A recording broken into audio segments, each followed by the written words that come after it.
Joining us now to discuss the trial through the lens of law enforcement is former LAPD officer Brian Bentley and former Miami-Dade police officer George Nunez. Good afternoon, gentlemen. How you guys doing today? Doing great, Doing thank you. fine. How are you? We're doing great. This question for both you guys. We will start with you first, Brian. Several law enforcement officers and colleagues of the former Minneapolis police officer Derek Chauvin have testified that they largely disagree with the actions he took to restrain George Floyd. How important is this for the prosecution? It's very important. I know personally, I was trained by police officers just like George Floyd, overzealous white cops. And I was told that if we ever get into an altercation, you make sure that you put the hurt on the person and that you hurt them so bad that they have to be booked in the county jail hospital ward. So, I mean, I could see right then what Derek Chauvin's intentions were. Mm-hmm. And that was to punish George Floyd, punish him for what he thought was resisting arrest. So, I think it's very important that you have other law enforcement officers, current and past, who also see that. George, what are your thoughts on this? Well, that situation there was just totally uncalled for. I mean, we've all had training before, and during my 23 years of training, we were never taught to put your knee on someone's back. That never happens. And actually, once those handcuffs are on, everything is over. So the force that was used was totally, to my opinion, unnecessary.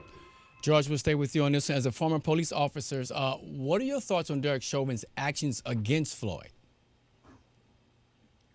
George? Well, me personally, I mean, right from the beginning, there's been a rule, and Brian can tell you that once the handcuffs are on, it is over. Mm-hmm. It is over, because my understanding was that, looking at the video prior, I still don't know the reason why they took him from the back seat from the car and placed him on the ground, still in handcuffs, and for two guys to be near the waist area and for the officer to put his knee near his neck area. That was totally uncalled for. Either if he was being disruptive in the back seat, what you would do is put him down on the ground, maybe secure his feet and place him back in the vehicle, but you don't put him down in a prone position, handcuffed, and put your knee on his back or knee near his neck area.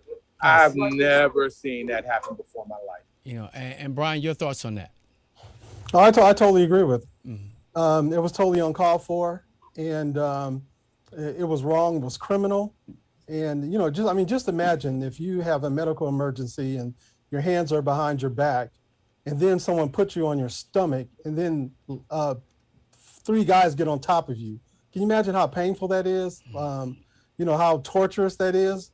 Of course you're going to struggle and you're going to move and you're going to squirm. And they tried to pass that off as resisting. The guy was fighting for his life. I mean, it was totally uncalled for, and it was criminal. And the whole time we heard the audio, he's saying he was claustrophobic. He wasn't, he's a good guy. He's not a bad guy. He wasn't trying to fight or argue with him. We saw that. We heard that. But Brian, this is for you. You were partners with Sergeant Jody Steiger, who testified yesterday and today. What were your thoughts on his testimonies? I thought he did a great job, and I can vouch for him. We worked together at Southwest Division, which was a very violent division. We had a lot of arrests that involved use of force. And when he testified that we had angry crowds, we did have a lot of angry crowds, a lot of violent crowds. And it didn't distract us from what we were doing with making arrests. And it didn't cause us to use excessive force. And we knew that you use whatever force is necessary and then you stop. Once a person is handcuffed, it's over, so there's no need to go on. And, I can vouch for what he was saying, and that the crowd that was there watching George Floyd get arrested, I don't see them as being a hostile crowd. I would welcome a crowd like that. Mm-hmm. All right, it's a question for both you guys. We'll stay with you, Brian. How common is it for police, how common is it for police to go ahead and go against another officer for any particular reason? It's very uncommon and is detrimental to your career. I'm a prime example of that. Mm-hmm. I received so much harassment, was terminated because I wrote a book about my experience as a police officer, which went against the grain. So it's not something that you would want to do if you want to continue your career and have a successful career. So, it's kind of rare. Okay. And George, do you feel the same way about that? Oh, absolutely. When I first graduated from the academy, I went to school in the predominantly inner city. I went to school in inner city. I grew up in a black area. When I graduated from the academy, I wanted to go to an area where I'm familiar with. And they sent me to an area, what we call down south, Kendall area, which is predominantly white. And I was like a fish out of water. I got rephased at least 3 times. I complained to my sergeant, hey, listen, I'm having an issue with my FTO, field training officer. Could you put me with somebody else? But what did they do? They kept me with her. And a normal training session would go for 3 months. Mine carried on for 8 months. Wow. And but luckily my correctional background kind of helped me to maintain a calm composure, but it was really difficult. And luckily there was a black captain. I asked him, listen, I'm having issues here and I would like to get transferred. Once I was done with my training session, he sent me to Liberty City area and everything took off. The job wasn't hard at all. Oh, that's good. That's good. Now, have you ever had to restrain someone? And if so, what technique have you guys used? We'll start with you, George. Well, I mean, it all depends on what the instance is. You got a foot chase, a car chase, barricaded subject. You try to get that person by any means in a safe manner, as safe as you possibly can, depending on the suspect. But once we made entry and once we had the subject in our custody and he's cuffed, it is over. It is done. And then we go to the next step as far as booking. If he has any injuries, notify our fire rescue, things of that nature. But bottom line, he's cuffed, it's over. Now, Brian, you've worked with LAPD for 10 years, and your first book, you talked about a little bit earlier, One Time, the story of a South Central Los Angeles police officer, graphically shows your involvement in the cover-up of suspect beatings. Can you tell us about your experience? Well, Mike, I wrote a whole book on what we're talking about now, about use of force and the gratification that officers get from using force. And I found that some of my partners were addicted to the violence. They woke up, they came to work, and they were looking for that action, looking for a pursuit, looking for anything that they could justify getting involved in with some kind of physical altercation.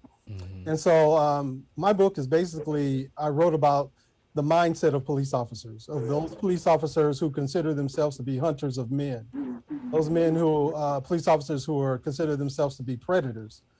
And so that, that's what my book was about. And I see that being relative to what's going on now in this trial, because I see those officers. I see those officers in my partners. And, I think what I wrote is very relevant at this point in time. That's true. That is true. George, you're from Miami, and you spent about 30 years in Miami-Dade law enforcement, 7 years as a correctional officer, 23 years as a police officer, and 18 years as a detective. How important is it for your officers to be a part of the community that they serve? Well, it's very important because, believe it or not, in certain areas where there's a high volume of crime, it's the neighbors that are going to be the one, or the community, be the folks that actually tell you, hey, listen, what's going on? They may not tell you in front of everybody else, but if you're a central figure, if they see your face on a regular basis, they'll come up to you, hey, Detective Nunez, listen, call me later. I got some information for you. But you definitely have to be a part of the community because it helps you out in the long run. It really does. Yeah, it's all about building that trust. I totally agree with you on that. Question for both you guys. As former officers, did you ever experience racial profiling from white officers on racism within your precincts? Now, Brian, you kind of spoke. George, you spoke of some a little bit, but to what depth did you guys experience that? Well, I'll tell you very quickly, and I mentioned this once before on your program, that my first training officer told me, he said, look, and he was white, he said, look, I'm not here to train you. I'm here to get you fired, because I think that all blacks, women, Hispanics are only on the job because of affirmative action. And so my job is not to train you, it's to fire me, it's to fire you. And so that was my first indoctrination to LAPD and law enforcement and what the true meaning was. And George, you said earlier once you got to a different location, it worked out better for you, but did you experience more down the line?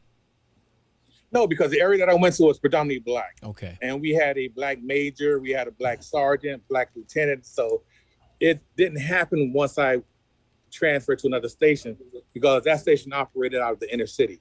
But the previous station, Yeah, it was, that station was known for, if you were black and going down there, you're pretty much going to get fired. Like Brian said, you're pretty much going to get fired. And you really had to have a lot of self-control to be at that particular station, because everyone that I know that went there and they left and made it on their own, they really had hard regrets, or really have regrets even going to that particular station. Wow. Well, we have a few more questions for you guys. Thank you for joining us today here on the Black Report. Since the murders of George Floyd, Breonna Taylor, and many other states are passing laws banning of chokeholds and requiring police to intervene when they see a fellow officer engaged in misconduct. Now, do you think the laws will hold police officers accountable for their actions, or give other officers the courage to speak up? And we'll start with you, Brian. There doesn't need to be any new laws, because that's pretty much the laws already. Chokehold is really not, I don't know of any state there where the chokehold is legal, especially in the situation. It's used as a last resort for LAPD. It's in the same category as firing your gun. It's a last resort. And you know what Derek Chauvin did, that wasn't even a chokehold. That was, I don't even know how to explain it. It was something that was criminal, illegal, and nobody trains that way. And for you, George, if you want to speak on this, because obviously what's happening in the courtrooms, we see the men in blue coming out speaking on behalf of what they saw and what they were not comfortable with. Do you think this will happen more often now? I think so, because of the age of social media. There's a lot. I mean, when we got on, well, I'm not sure with Brian, but back in '96, there wasn't social media. So we did, you know, certain things that you were able to get, were able to slide by with, and don't even worry about it. But now, because of the age of social media, even as a rookie, I think more rookies will at least speak up now, because they know that you can't do that. Regardless if you have 6 months, 8 months, or a year, I think a lot of these rookies now will start speaking up, because they're in that social media age where if it's wrong and you've done something wrong, it's going to be on TV. Yeah, if they see it, that means, yeah, because if they see it, we see it, right? And we have it on camera. Exactly. One more question for you guys. New York City just abolished qualified immunity. Do you think this will hurt or harm police departments if other cities and states cancel the policy? I don't think it will harm. I mean, but even with qualified immunity being dissolved, police officers still have the legal right to accidentally murder you. It's very hard to prove that their intent, and to prove that they actually, were engaged in misconduct when they shoot somebody or accidentally kill someone. So I don't think there's going to be a big change. What about you, George? Think it'll be a big change? Maybe, but everyone should be held accountable. No one's above the law. And if you're a police officer, you went above, I can say, like, you overreacted to certain situations and unfortunately someone died, you need to be held accountable. Yeah. That's pretty much it. Yeah, I agree. George and Brian, thank you so much for joining us, man. We're giving us the information. We appreciate your time, and we love to have you guys back, okay? Thank you. Anytime. Right. Thank you. Take care.